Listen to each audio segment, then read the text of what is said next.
Bloomberg Money.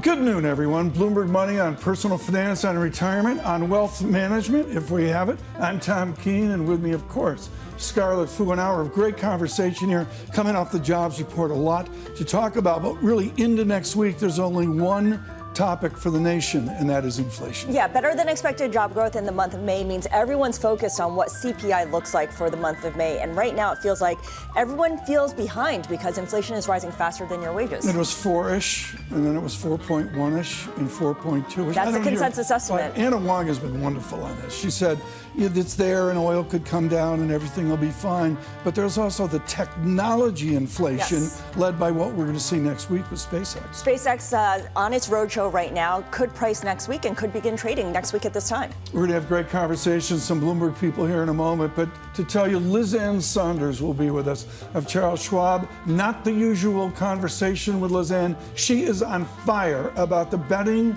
and the speculation on Wall Street and in your homes. Sonders, an extended conversation. Plus, we're going to follow that up with a conversation with JPMorgan Asset Management's Gabriela Santos. She's the chief market strategist. She's going to talk about allocation, why people still are putting so much money into cash. She's hugely valuable out on LinkedIn. She's got one single sentence in the panel we're going to put up, our money a must read, which I think is the heart and soul of what we see in personal finance. You're going to tell us what that is? I'm going to tell you right now. You got to put more money away, and Gabriela Santos leads on that. We're not putting enough money aside. Let's look at the data right now. It's Mike McKee's fault. We had a jobs report today. He got it wrong. It was a surprise. Wait, I got it wrong too. Down negative 300 here with rates higher. But the NASDAQ is a different story, down 2.8%. 2 days in a row. Ed Ludlow, I thought, was brilliant, smarter than me on Bloomberg Technology.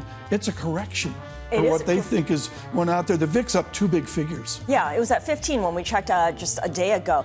Taking a look at the S&P 500, if this decline holds, we're looking at the first weekly drop since late March. A sell-off in treasuries, lower price, means higher yields across the curve, especially at the short end. You can see the 10-year above 4.5% once again. Higher rates means a higher dollar as well. And oil down, which is unusual because oil has been driving treasuries, but not today. What Scarlet and I have done for years, back ages ago when we were together, is good conversation with the street. But far more importantly, there's everyone at Bloomberg working each and every day, again, on personal finance, retirement, and our jobs report. David Gura with us, of course, Bloomberg this weekend. Nikki Waller driving all of our money vertical and personal finance. Congratulations on this moment. This is great. Thank you, Tom. Congratulations to you and Scarlet on this moment. Well, we're having fun with it, but nothing matters because Michael McKee was in at 5 a.m. looking for the jobs report. I heard wows when the report came out. Were you surprised? Oh, I was very surprised. Everybody was surprised by this. I was talking with Stephanie Wolf right before the number came out, and she said, well, you know, I have an estimate that's like 105, and I hope that's not too high. And it was way low. And the thing that was even more impressive about it was that we saw April revised up significantly to 179,000 from 115. Percolating in this report is this wage inflation linkage. Are we approaching that debate correctly? Well, it depends on what you mean by correctly. Right now, what we're seeing is a slowdown in average hourly earnings, in part because a number of the jobs that were created, the majority of the jobs that were created are in the lower income area. So the K-shaped economy situation goes on because we're seeing inflation above that. And Scarlett was talking about in the introduction, the CPI next week. And that could have a major impact on what the markets think the Fed is going to do, particularly since they moved so much today on the jobs report. Can I ask a question? Please. Is he tieless now because of Chairman Warsh? Is this like a new McKee look that we're seeing? This is Powell McKee never would have 2026. done this, and now he's doing it with Warsh, right? Yeah. It's Friday. I like it. I like the tireless look for McKee. David Gura, also in the introduction to our show, you saw that I paid for coffee with a $20 bill and didn't get any change. This idea of rising prices and inflation, this is going to have massive implications for the midterm elections, isn't it? Absolutely. It's what Bill Galston calls the political power of affordability. And I think, you said at the top, we're all focused on what the CPI data is going to be, PCE data. I think Americans are focused on things like that cup of coffee. And I think there's a limit to how inured we can get to paying $6, $7, $8 for a latte, you $20 for the cup from the cart outside. Yeah. I think we're reaching a point at which people are acknowledging that. Obviously, we've seen the spending trends here over the last few months start to change. We hear the administration touting how Americans are relying on or still using their credit cards. Not sure if that's a wholly positive thing if Americans are doing that. So what do you think is the Trump administration's talking points on inflation then? Will Kevin Hassett, the head of the NEC, go on TV to address the public about inflation the same way he did to take a victory lap on jobs today?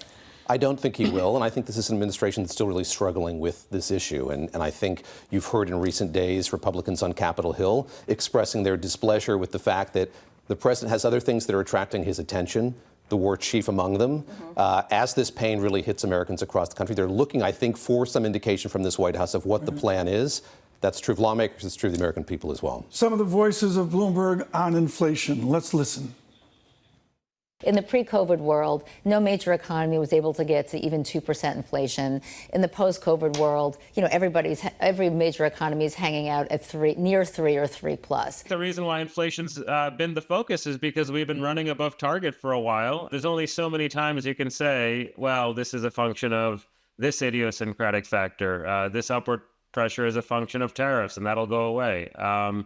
If everything is idiosyncratic, then nothing is. We've seen durable goods inflation go up and remain up over the course of the last year, and that could be another area where we're seeing this stickiness in inflation. If inflation goes up and remains up, certainly we don't have that priced into yields, and certainly we don't have that priced into the equity market. Kim Dawson and New Edge Wealth. David Gura, I look at that, and to me, with this election, you're the adult here. It's a midterm election. In this June feels like the last week of August or the first week of September. Does everything within your work seem rushed this time around? It does, and that's partly because we've just been through this week where we had 6 key primary states voting. I think that's making us feel like the midterms are real.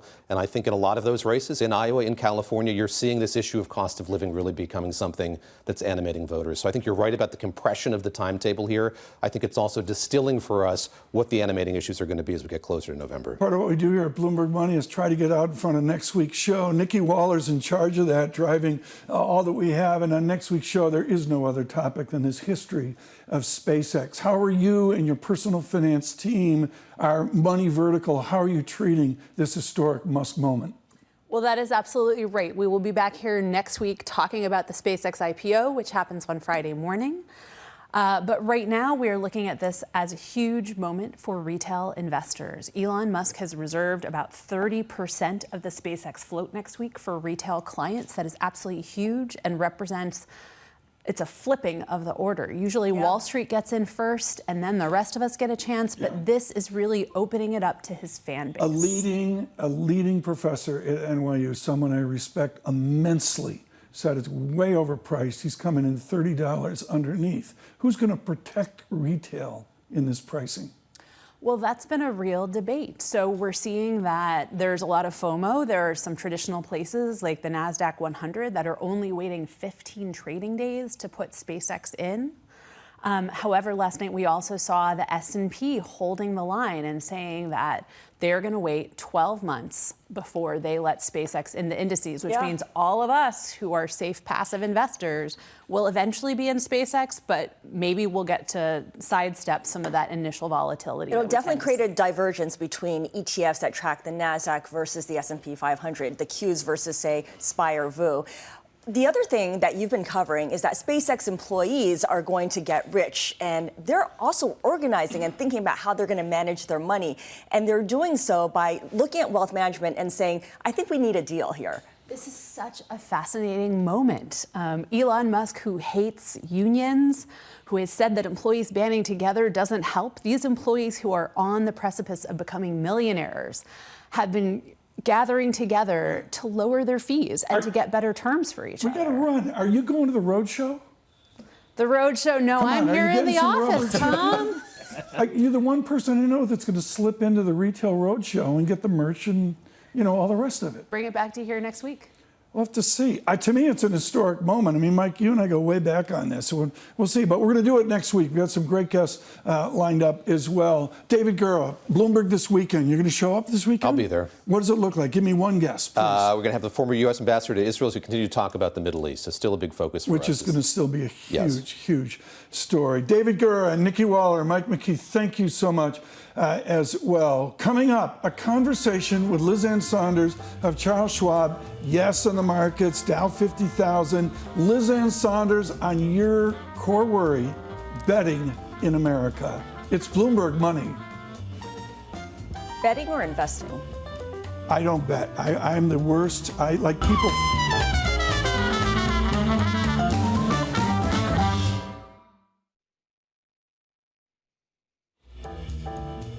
Welcome back to Bloomberg Money. Tom Keene and Scarlet Fu here. The market's charging forward. We'll have to see on that into the weekend. We talked about inflation. There's a lot of other themes to talk about. Gabby Santos coming up in the next half hour. Yeah, really looking forward to that, especially insofar as how you allocate, whether you're going to stocks, whether you're going to bonds. Inflation means we need all our investments to work harder for us. When we look personal finance, we look retirement, we look wealth management, it is to lift the bar, to raise the dialogue. She's been doing it for decades. Liz Ann Sonders of Charles Schwab joins us today, and I'm supposed to say, how do I stay invested? What sectors look like? What's momentum like? And then you stopped me cold 3 days ago on LinkedIn with a clearing call. What was the catalyst for you to say betting's a drug? How increasingly casino-like the market looks. I was thinking about this the other day. It reminds me of one of the famous Benjamin Graham quotes about, in the short term, the market is a voting machine, in the long term, it's a weighing machine. But we now have this entire infrastructure associated with short-term trading that now is the ecosystem in which these traders live, and it's geared to the voting machine, and many of them haven't even met the weighing machine. But the hallmark of your work over the decades, if we can bring it up right now, guys, give me the money must-read. This is terse Liz Ann Sonders. This is different than talking about the markets. The gambler hopes. The investor owns. This distinction has never been more important to articulate clearly. Here's the key line for me and Scarlet. The youngest generation of investors inundated with a message that investing and gambling are essentially the same thing. Every single mail I get, people are furious. Who's the regulator? That's a good question. It's not being terribly regulated right now, not in the betting markets, not even in sports betting, although states do regulation to a large degree in sports betting.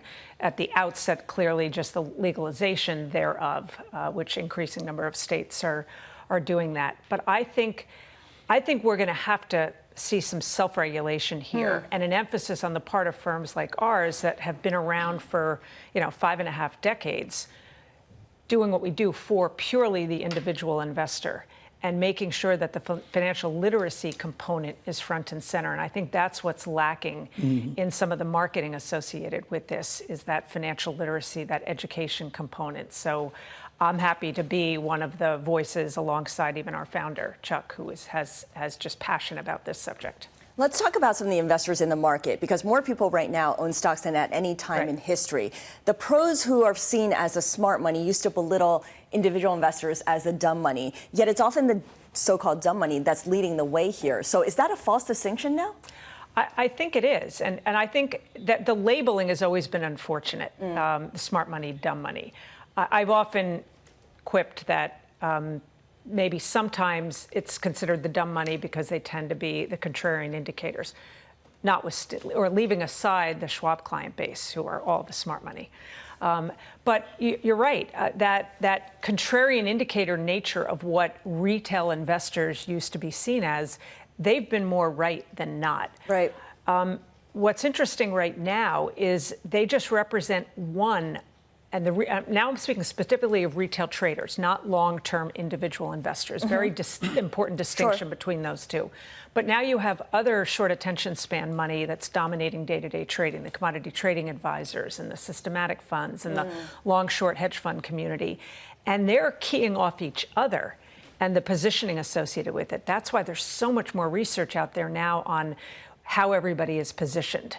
And then social media has added volume to that kind of conversation. And then you add prediction markets to the mix. Right. I know that Schwab, along with other firms, is considering launching prediction markets tied to financial events as opposed to sports and pop culture, right? Staying away from that part of it. How is that different? How is Exactly. help me? I'm the dumbest one in the room. Oh no, Cortland's the dumbest one in the room. Help me on this. This is important stuff. How do we separate? What'd you call them? Prediction markets? Prediction markets for betting on GameStop. It's a good question. I can't weigh in on what we eventually will do with prediction markets because it's still early in the thought process, and that's not something I'm involved in on a day-to-day basis. But I will say that as a market strategist, I am often interested in what the prediction markets are saying about certain types of events. The wisdom of the crowds. Yeah, because it's a way to gauge sentiment in a unique way relative to many of the classic ways to gauge sentiment. So I don't dismiss that as something purely on the dangerous side of things. I think as a market observer, I think there's some value in it. But people say that they can play a role in hedging. Do you see that being used? I think that requires a level of sophistication that I think you probably want to have some help trying to do that as an individual investor. The first family member to go down in flames on this was on the Doge. One of the kids bought the Doge. Oh, they called it just the Doge. They were shocked at this. Let's be optimistic. Are our children in this stuff, the laptops on the couch and all the jokes, are they going to learn from losing money? After they lose money the third time, maybe all of a sudden, what was the ETF you called earlier? VOO? The SPY? VOO? The VOO? The VOO? The VOO? All of a whole sudden, a basic ETF well, looks they're better. already losing. It's about a 95% loss rate and a 5% win rate across the betting markets, particularly in sports betting. And the reason is that when you are betting, even if it's something that reads investment-like, you're just a spectator. You're not a participant. You're not a participant at wealth creation. You're not. The odds are automatically against you. You step back. You're observing. You hope that you're going to have a windfall. Most of the time, you lose the entire bet.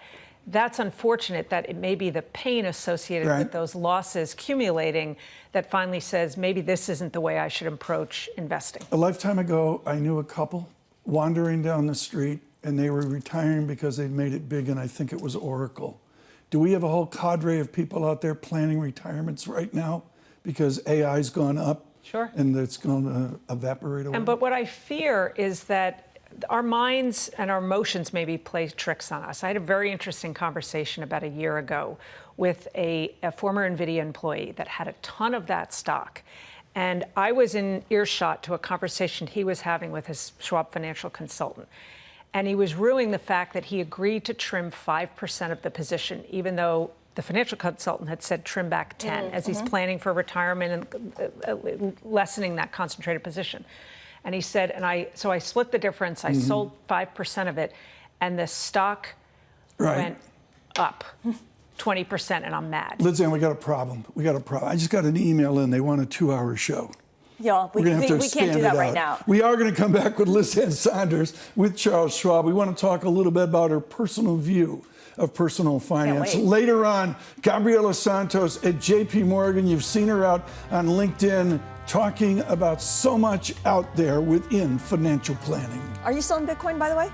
I am not in Bitcoin. I'm waiting. I'm looking for a value opportunity. Well, it's fallen below 60,000 for the first time since October of 2024 as stocks hit their session lows. Maybe that's our show, not next week. SpaceX will do that the week following. Well, there's plenty of room to see. We'll have to see on that.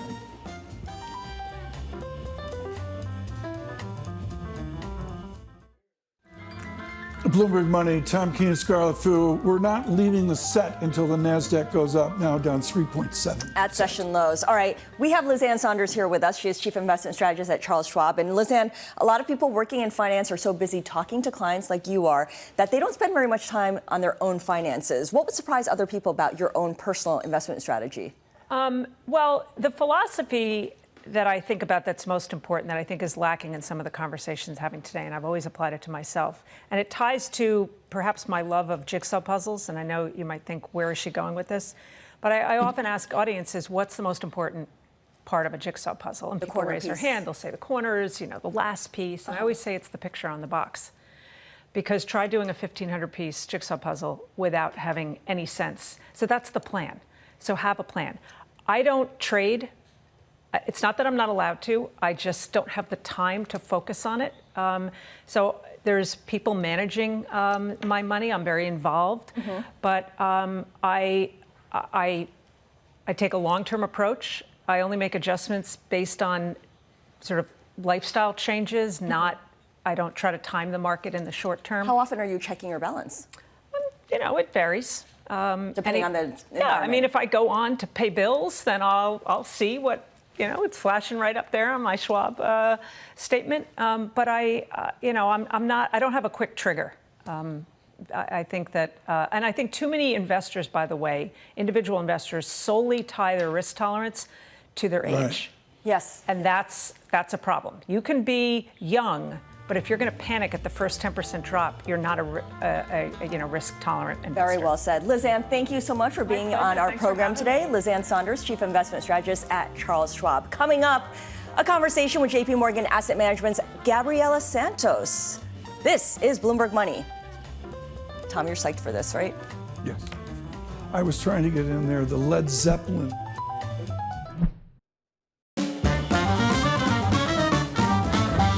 From our world headquarters in New York, it is Bloomberg Money. I'm Tom Keene, with me Scarlet. We need to get right to it, Scarlet. We got to do more than a quick data check here on Bloomberg Money. Markets are moving. Markets are moving, and it's one of those things that the president has said he doesn't like.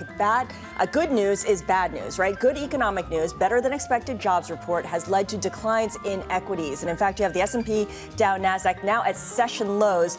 And if these declines hold, we're looking at the first weekly drop in the S&P 500 since late March. Tech is leading the way down. Look at the NASDAQ 100, now 29,000. You do, of course, have these indexes near record highs. So that's the backdrop here. That's the context. But there is a little bit of volatility picking up here with the VIX now above 18. I still think it's a rate environment and also some angst about what we're going to see on inflation next week. That 4.2% statistic, the Ute of America's never seen that number. That's a consensus estimate right now, and you certainly see yields coming up. Cross asset, we look at equities, bonds, currencies, commodities. Scarlet and I have been doing that for more than a few years. Equities lead the way down, but you have substantial yield move. I really want to point out the 2-year yield is up on that early shift off the jobs report to a rate increase anticipated by the Fed into 2026. Spot there, yen went through 160 for Global Wall Street tuning in. Weaker yen, you wonder where the intervention story will come in. And Brent crude pulls down $2. I'm sorry, maybe it's Iran. David Gurr will tell us tomorrow on Bloomberg This Weekend. Or maybe it's just, wait, rates up, equities down. Maybe we do get that slowing economy. It's all about concerns about inflation at the moment, and AI plays a big role in that. AI disruption concerns are rolling through every single industry, and now the technology is threatening one of the cushiest white-collar jobs, that is providing wealth management advice. Our Suzanne Woolley writing in today's Big Take, quote, when pressed on what exactly they offer that AI doesn't, advisors say that they can help out during life's most extreme moments, things like when a spouse dies or during crises when people need to access resources quickly. Bloomberg personal finance reporter Suzanne Woolley joins us now to discuss. I mean, sure, that's the kind of add-on service they can offer, but the big question here is whether human financial advisors could really go extinct, or will AI, just kind of help them, assist them in their jobs?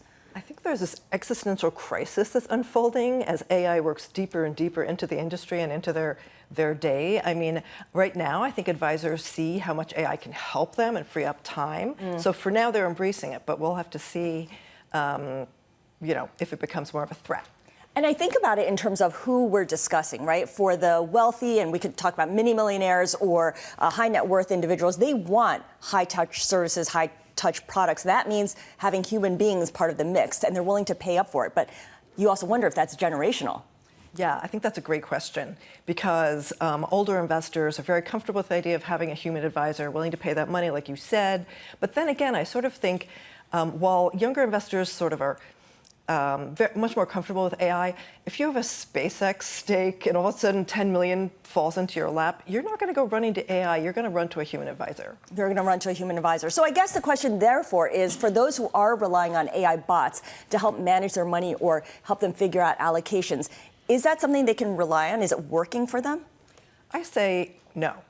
I think that there are still hallucinations. If it's something really simple, maybe AI can help you. But for tax issues and things like that, there's that phrase like trust but verify. With AI right now, I would say don't really trust and definitely verify. Do you think this is all going to work in your wonderful article with the great images of Miami Beach? Do you think this is going to work in a bear market? Nobody remembers what it's like when you're down 32%. You're not going to blame AI, are you? That's a really good point, because when stuff like that happens, your advisor can be a huge, huge aid in stopping you from doing something stupid, selling at the bottom. Are you looking at me? Suzanne Woolley, thank you so much. Just a reminder that these wealth advisors are basically part-time therapists, if not full-time therapists. We'll have to see. First loss, Westinghouse Options. I knew exactly what I was going to do. Down in flames. She has never been down in flames. Gabriela Santos is a force at JPMorgan driving their U.S. strategy. She's more of a force out on LinkedIn. One reason to join LinkedIn is simply her wonderful, wonderful work. Thanks for joining us today. Thank you. What are you going to write for Monday? I want to know right away, what's the Monday theme for Gabby Santos? Well, I'm really interested in this idea about artificial intelligence and what it can and can't replace. And listen to Suzanne. Just listening to the conversation about wealth management, I think investing is fundamentally a human activity. And on a day like today, where all of a sudden you have stocks down 1.5%, 3%, all of a sudden an allocation that felt good when things were going well, all of a sudden doesn't. And this is crucial when it comes to investing, because the ability to actually stay invested is what actually determines success or failure. Well, that's your hallmark, staying invested, but there's a single sentence in this. This is a money must-read with Gabriela Santos of JPMorgan, and the last sentence is her money sentence. For a 65-year-old couple, there's a 50% chance that one of them will live to age 90, you're looking at me, or beyond, no one's looking at you. 35 years in retirement. The solution, saving and investing more. This is Peter Orszag over at Lazard 101. The biggest problem with ERISA 74 is we all thought we could have put a little bit of money in and we'd be fine. And you're front and center in this. Okay, how much do we have to put in?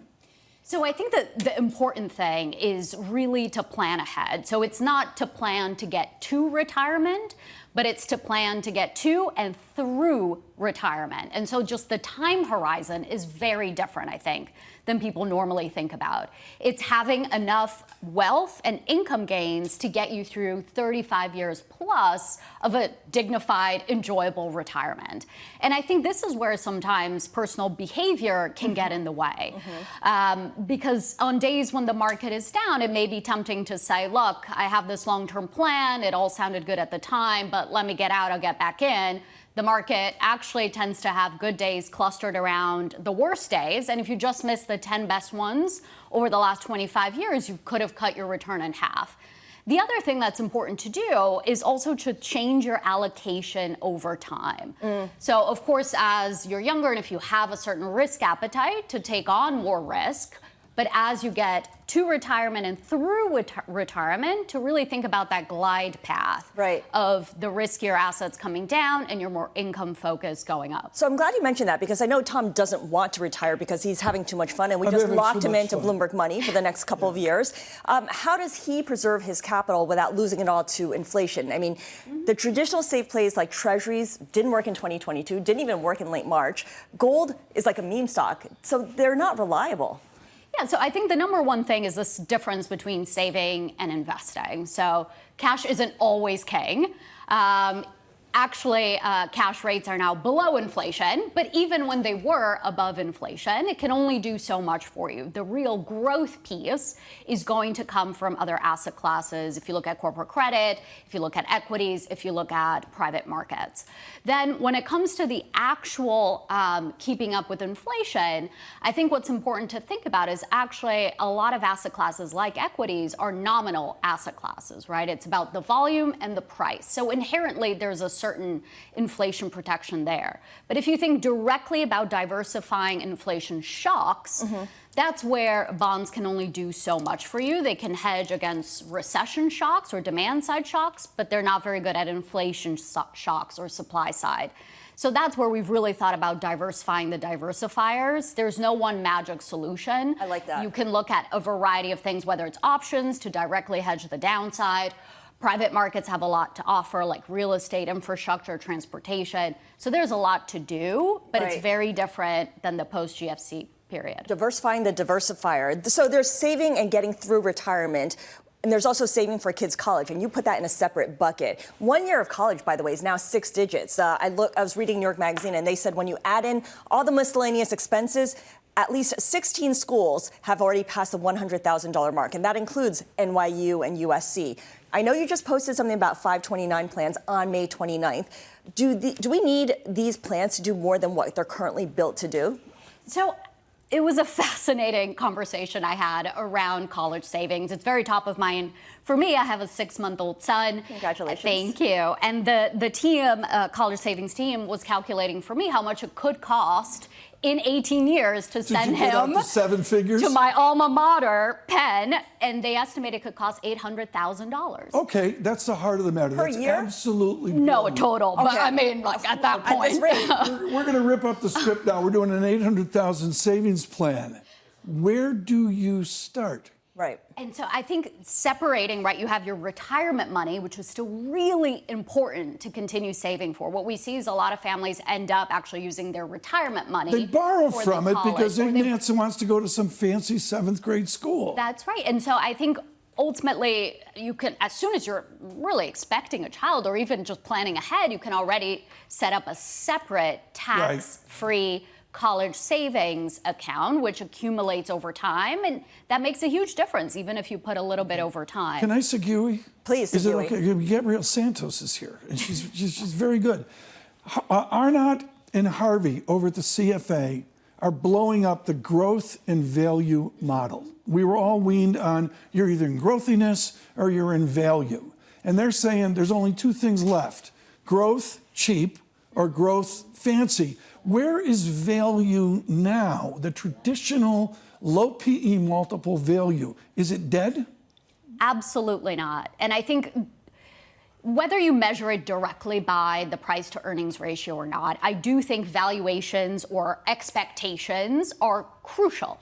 I mean, if you think about a day like today, all of a sudden you have a bit of a correction in the market, not because fundamentally anything has changed, but because expectations were very elevated, positioning was also very concentrated, and anything that you have that doesn't meet expectations all of a sudden becomes an issue. So we always think about the actual fundamentals, but what is actually implicit in the price. We're going to bring up this now. This is too important, Gabby, off of your wonderful comments earlier on life expectancy, but let's just fold it into the Santos 800,000 plan for Ignatius. Here it is, changing life expectancy. If you're 30-something like Gabby, the answer is you got 81 more years to figure all this out. A fossil like me, I got like 10 years to figure it out, maybe 12 or that. The heart of the matter for JPMorgan Asset Management is ERISA 74 or 1994. It's all changed. We're living forever with education costs and retirement. And for my son, for example, he should plan on living a 100-year life. That was a wonderful book I read. And so how do we plan not just to have these really long lives, but to live them in dignity? And that's ultimately to save, but to take that extra step to actually invest. And I very much agree with what Lizanne was talking about previously, that there's also a difference between investing and betting. And I think that's where we need to remember that. Because saving for the long term really involves having very diversified asset classes, sticking to them, and thinking about the ABCs, appreciating fundamentals, but also balancing with valuations and concentrating on concentration risk. Gabriela, thank you so much. Gabriela Santos with JPMorgan here. She plays Mozart for the offspring, I would assume. Or something. It's good for the brain. Opera, Italian Actually, opera. he loves Madonna. Oh, Madonna. Yeah. Even better. Sophisticate. Very, very good. Gabby Santos, thanks so much. Coming up, what a joy we had with Jeffrey Rosenberg a few days ago. We're going to bring you a highlight there, his money book of the summer. That conversation coming up next. From New York City, it is Bloomberg Money. You notice she said, don't put money.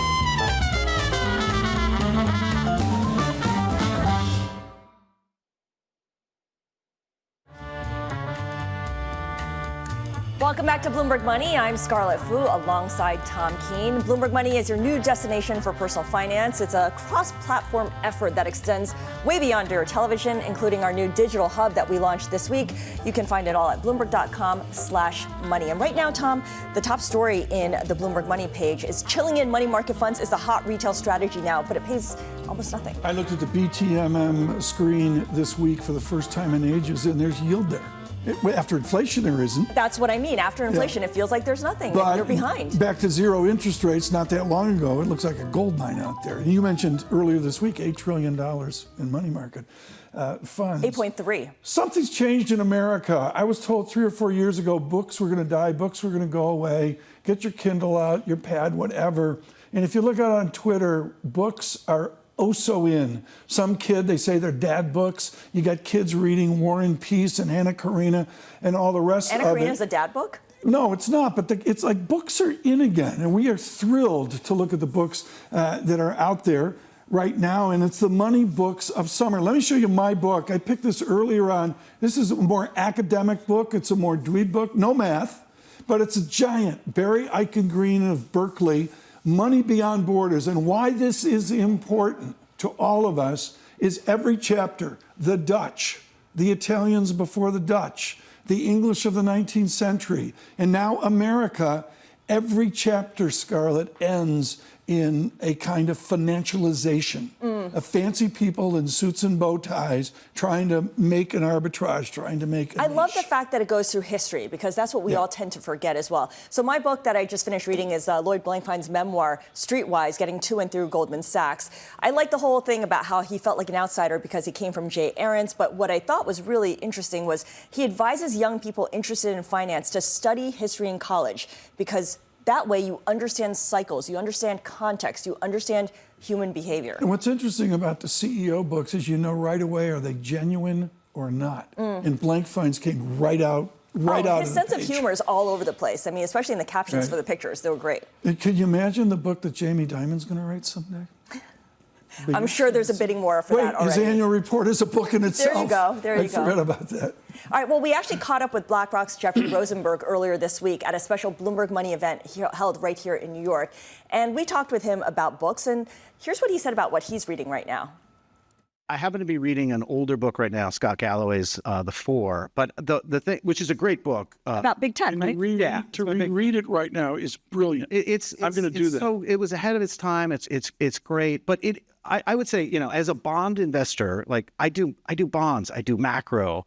I don't do tech. There's more tech coming into the fixed income space now. There's issuing, but historically it's not my kind of MO. So you look at like where are the weaknesses, where are the blind spots, and so technology has been one of that. And at the same time, recognize that in your personal finance, technology is such a driving force. What we're talking about, 45% of the equity market, top 10 companies, it's all technology today. So how did I fill that gap in? I got 3 book recommendations. I started with The Innovators. Walter Isaacson. It gets you from history to the present day. Fabulous foundational book for understanding technology. Second, Machine Age, like that leap forward. All of a sudden, when the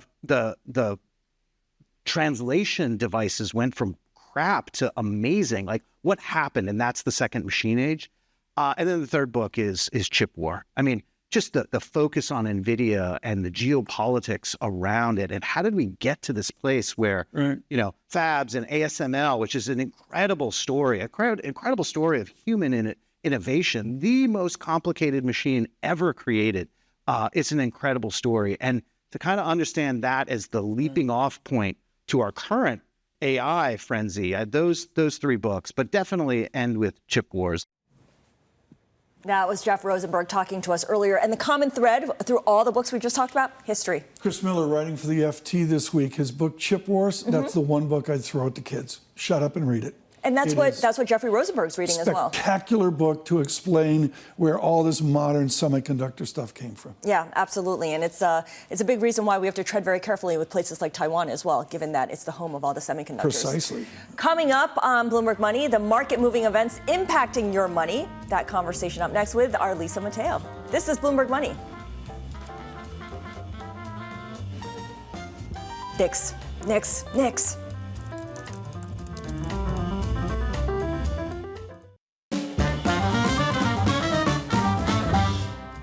Welcome back to Bloomberg Money. I'm Scarlet Fu alongside Tom Keene. It is Friday with a little over 3 hours until the closing bell, and Bloomberg This Weekend's Lisa Mateo joins us now with a look at upcoming events impacting your money. What do you have? Yeah, so we have inflation data for one, SpaceX IPO for two. So let's start with the inflation data first. Please. So we have CPI, PPI all next week. We have CPI that comes out on Wednesday. So stay tuned for that. If we look at the numbers, okay, so year over year, the prior was 3.8%. The expectation is 4.2%. That's a big number. So it's a big number. It's a big increase. The four handle makes me uncomfortable. Right. I mean, I look at this, Lisa, and all I can do is the look ahead. Yeah. Do you have tickets Monday for the Knicks? That's just all I want to. You're the one person. $100,000. You're the one person I know that actually could pull off 20 rows back. I wish. And we're going to get to those tickets because that's a big thing. And the World Cup tickets, too. Yes. On top of that, it's going to be a big thing. So we have the CPI, right? But then PPI comes out on Thursday. So we have that, too. Yeah. Their numbers, if you look year over year, the prior was 6%. The forecast is for 6.4%. So another increase there as well. And that's a leading indicator. Yeah, a leading indicator and a lot of things just to keep an eye on. We've seen the price of gas increase. They're also looking for the price of airfares, how much that will increase as well. And then looking ahead, Bloomberg Economics is talking about the memory chip shortage, how that's going to play a role, too. Is very big on that. Yeah. She brought it up. It stopped me cold. Yeah, because consumer electronics, September, the price. October. Don't you have to buy a laptop? I have to buy a laptop for an ongoing incoming college kid now. Yeah. So the laptop, if you have to buy cameras or anything like that, you have to keep an eye on. To me, the look ahead is, as we mentioned with Nikki Waller earlier, driving all of our money vertical.